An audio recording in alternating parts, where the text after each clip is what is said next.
بسم اللہ الرحمن الرحیم۔ شرح تہذیب کا چھٹا باب ہے خاتمہ، سبق نمبر 1 میں خوش آمدید۔ آج کے سبق کے اندر ہم کلی منطقی، کلی طبی اور کلی عقلی کے بارے میں پڑھیں گے۔ عبارت دیکھ لیں، اس کے بعد پھر انشاءاللہ اس کا ترجمہ کرتے ہیں، پھر اس کی تشریح کرتے ہیں۔ مفہوم الکلی یسمى کلیاً منطقیاً ومعروضہ طبعیاً والمجموع عقلیاً وکذا الانواع الخمسۃ۔ مفہوم الکلی أي ما يطلق عليه لفظ الكلي يعني المفهوم الذي لا يمتنع فرض صدقه على كثيرين يسمى كليا منطقيا، فإن المنطقي يقصد من الكلي هذا المعنى، ومعروضه أي ما يصدق عليه مفهوم الكلي كالإنسان والحيوان يسمى كليا طبيعيا لوجوده في الطبائع يعني في الخارج على ما سيجيء، والمجموع المركب من هذا العارض والمعروض كالإنسان الكلي يسمى كليا عقليا إذ لا وجود له إلا في العقل، وكذا انواع الخمسة يعني كما ان الكلية يكون منطقيا وطبيعيا وعقليا كذلك الانواع الخمسة يعني الجنس والفصل والنوع والخاصة والعرض العامة تجري في كل منها هذه الاعتبارات الثلاث، مثلا مفهوم النوع يعني الكلية المقولة على كثيرين متفقين بالحقيقة في جواب ما هو يسمى نوعا منطقيا، ومعروضه كالإنسان والفرس نوعا طبيعيا، ومجموع العارض والمعروض كالإنسان نوعا عقليا، وعلى هذا فقس البواقع۔ ترجمہ دیکھ لیں۔ کلی کا مفہوم اس کا نام رکھا جاتا ہے کلی منطقی، اور اس کا معروض اس کا نام رکھا جاتا ہے کلی طبی، اور ان دونوں کا مجموع اس کا نام رکھا جاتا ہے کلی عقلی۔ اسی طرح پانچوں انواع ہیں۔ کلی کا مفہوم یعنی جس پر لفظ کلی کا اطلاق ہوتا ہے، یعنی وہ مفہوم کہ جس کے کثیرین پر صادقانہ ممتنع ہو، اس کا نام رکھا جاتا ہے کلی منطقی، اس لیے کہ منطقی کلی سے اسی معنی کا قصد اور ارادہ کرتے ہیں۔ معروض یعنی جس پر کلی کا مفہوم صادق آتا ہے، جیسے کہ انسان اور حیوان، ان کا نام رکھا جاتا ہے کلی طبی، اس لیے کہ یہ طبیعت میں پائی جاتی ہے، طبیعت سے مراد ہے خارج میں، جیسا کہ تفصیل آگے آئے گی۔ والمجموع یعنی اس عارض اور معروض سے جو مل کر مرکب ہو، جیسا کہ انسان کلی ہے، اس کا نام رکھا جاتا ہے کلی عقلی، اس لیے کہ اس کا وجود نہیں پایا جاتا سوائے خارج کے۔ اسی طرح انواع خمسہ یعنی جیسا کہ کلی منطقی ہوتی ہے، کلی طبی ہوتی ہے، کلی عقلی ہوتی ہے، اسی طرح انواع خمسہ سے میری مراد ہے جنس، فصل، نوع، خاصہ اور عرض عام۔ ان سب میں بھی یہ تینوں اعتبارات جاری ہوتے ہیں۔ مثال کے طور پہ نوع کا مفہوم میں مراد لیتا ہوں وہ کلی ہے جو بولی جاتی ہے ایسے کثیر افراد پر جن کی حقیقت متفق ہو ما ہوا کے جواب میں، اس کا نام رکھا جاتا ہے نوع منطقی، اور اس کا معروض جیسے کہ انسان اور فرس ہے، اس کا نام رکھا جاتا ہے نوع طبی، اور عارض اور معروض کا مجموعہ جیسے کہ انسان، اس کا نام رکھا جاتا ہے نوع عقلی۔ اسی کے اوپر باقی کو بھی قیاس کر لیجئے۔ عبارت ہو چکی ہے، ترجمہ ہو چکا ہے، اب چلتے ہیں اس کی تشریح کی طرف۔ چھٹا باب یہاں سے شروع ہو رہا ہے خاتمہ۔ خاتمے کے بارے میں سب سے پہلے آپ تھوڑی سی تفصیل سمجھ لیں۔ دیکھیں یہ جو کتاب ہے اس کے اندر دو چیزیں ہیں، ایک ہے تصورات اور دوسری ہے تصدیقات۔ ہمارے جو گزشتہ 5 باب چلے ہیں ان میں سارے کا سارا ہم تصورات پڑھ رہے ہیں۔ اب یہ جو چھٹا باب ہے خاتمہ، اس سے مراد تصورات کا خاتمہ نہیں ہے، اسی طرح اس سے مراد کتاب کا خاتمہ بھی نہیں ہے، بلکہ جو ہم نے گزشتہ باب پڑھا ہے کلیات خمسہ، اس سے مراد ہے کلیات خمسہ کا خاتمہ۔ مطلب یہ کہ اس باب کے اندر کلیات خمسہ سے متعلقہ جو باقی احکام و مسائل ہیں وہ ذکر کیے جائیں گے۔ تصورات کی بحث ابھی چل رہی ہے، اور اسی کے ساتھ یہ تصورات کی بحث بھی مکمل ہو جائے گی، اور اس کے بعد پھر انشاءاللہ آگے تصدیقات شروع کریں گے۔ آج کے سبق کے اندر ہم نے کل 3 چیزیں پڑھنی ہیں۔ ایک ہم نے پڑھنا ہے کلی منطقی، دوسرا کلی طبی، اور تیسرا ہے کلی عقلی۔ تو کلی کی کل 3 قسمیں ہیں، منطقی، طبی اور عقلی۔ سب سے پہلے بات کر لیتے ہیں منطقی کی۔ دیکھیں منطقی کلی کے معنی کو کہتے ہیں، وہ معنی اور مفہوم جس کے ایک ذات سے زیادہ پر صادق آنے کو عقل جائز سمجھے۔ منطقی حضرات جب کلی کا لفظ بولتے ہیں تو یہی مراد لیتے ہیں، اسی کو کلی منطقی کہا جاتا ہے۔ دوسرے نمبر پر آتا ہے کلی طبی۔ کلی طبی جو ہوتا ہے نا، یہ کلی منطقی کا معروض آپ کہہ لیں، یا آپ اس کو کہہ لیں کلی منطقی کا مصداق، یعنی جس کے اوپر کلی منطقی کا مفہوم صادق آتا ہے اس کو کلی طبی کہتے ہیں۔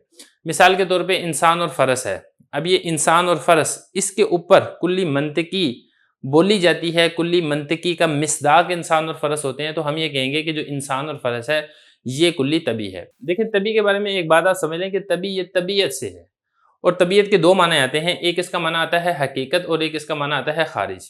یہ جو کلی طبی کو طبی کہا جاتا ہے، شارح بھی آگے جا کے یہی والی بات کریں گے، اس کو کلی طبی اسی وجہ سے کہا جاتا ہے کہ اس سے مراد ہے خارج، یعنی یہ خارج کے اندر موجود ہوتی ہے، اسی وجہ سے اس کو کلی طبی یعنی کلی خارجی کہا جاتا ہے۔ کلی منطقی ہو گیا، کلی طبی ہو گیا، تیسرے نمبر پر ہے کلی عقلی۔ کلی منطقی اور کلی طبی ان دونوں کا جو مجموعہ ہے، اس کو آپ دوسرے الفاظ میں یہ بھی کہہ سکتے ہیں عارض اور معروض کا جو مجموعہ ہے اس کو کلی عقلی کہا جاتا ہے۔ کلی عقلی اس کو اس لیے کہا جاتا ہے کہ صرف اور صرف انسان کی عقل کے اندر پائی جاتی ہے، خارج کے اندر نہیں پائی جاتی ہے۔ جیسے ہم کہتے ہیں نا الانسان الکلیجو الفرس الکلیجو، تو اب صرف اور صرف عقل کے اندر پائی جاتی ہے، اسی وجہ سے اس کو کلی عقلی کہا جاتا ہے۔ ذرا عبارت دیکھ لیں، پھر اس کے بعد انشاءاللہ جو شرح کی عبارت ہے وہ حل کریں گے۔ فرما رہے ہیں کہ کلی کا مفہوم اس کا نام رکھا جاتا ہے کلی منطقی، تو چونکہ منطقی لوگ جب بولتے ہیں تو اس سے یہی والا معنی اور مراد لیتے ہیں، اس لیے اس کو کلی منطقی کہا جاتا ہے۔ وہ معروض یعنی جو اس کا معروض، معروض سے مراد ہے مصداق، کلی منطقی جس کے اوپر بولی جاتی ہے، کلی منطقی کا جو مصداق ہے اس کا نام رکھا جاتا ہے کلی طبی، اور ان دونوں کا مجموعہ، کن دونوں کا مجموعہ؟ کلی منطقی کا اور کلی طبی کا، ان کے مجموعے کو کلی عقلی کہا جاتا ہے۔ اب یہاں پر آپ یہ سمجھ لیں کہ یہ جو معروض ہے نا، ہم نے یہ کہا نا کہ معروض ہے مصداق، تو جس چیز کا مصداق ہو اس کو کہا جائے گا عارض، تو آپ یہ بھی کہہ سکتے ہیں کہ عارض اور معروض ان دونوں کے مجموعے کو کلی عقلی کہا جاتا ہے، اور آپ یہ بھی کہہ سکتے ہیں کہ کلی منطقی اور کلی طبی ان دونوں کے مجموعے کو کلی عقلی کہا جاتا ہے۔ وَكَذَلِكَ الْأَنْوَاءُ الْخَمْسَةُ، اسی طریقے سے پانچوں انواع ہیں، یعنی یہ جو ہم نے پڑھا نا کہ کلی کی تین قسمیں ہیں، کلی منطقی، کلی طبی، کلی عقلی، ان تینوں کا اطلاق انواع خمسہ کے اوپر بھی ہوتا ہے۔ جیسے جنس ہے تو جنس میں بھی ایسی ہوگا، جنس کی ایک قسم ہوگی جنس منطقی، دوسرا ہوگا جنس طبی، تیسرا ہوگا جنس عقلی۔ اسی طریقے سے نوع ہے، نوع میں بھی یہی تین جاری ہو سکتی ہیں، تینوں اعتبارات، جنس نوع طبی، نوع منطقی، نوع طبی اور نوع عقلی، یعنی یہ جو پانچ کی پانچ ہیں، آگے چل کے انشاءاللہ تفصیل بھی آ جائے گی۔ آپ ان پانچوں کے اوپر انہی تین کا اطلاق کر سکتے ہیں، یعنی منطقی، طبی اور عقلی کا۔ اب ذرا شارح کی عبارت دیکھیں، اے ما یطلق علیہ لفظ الکلی جی، یہ جو اوپر ہم نے متن میں پڑھا تھا نا مفہوم الکلی، کلی کا مفہوم جس کو ہم نے کلی منطقی کہا تھا، اسی مفہوم کی مزید وضاحت کر رہے ہیں کہ مفہوم سے مراد کیا ہے۔ مفہوم سے مراد وہ معنی اور مفہوم ہے جس کے اوپر لفظ کلی کا اطلاق کیا جاتا ہے۔ تو جو شارح ہیں، شارح کا مقصد جو متن کی عبارت ہے اسی کی مزید تشریح اور توضیح کرنا ہے۔ آگے دیکھیں، فَإِنَّ الْمَنْطِقِيَّ يَقْصِدُ مِنَ الْكُلِّيِّ هَذَا الْمَعْنَى، شارح یہاں سے کلی منطقی کی وجہ تسمیہ بیان کر رہے ہیں۔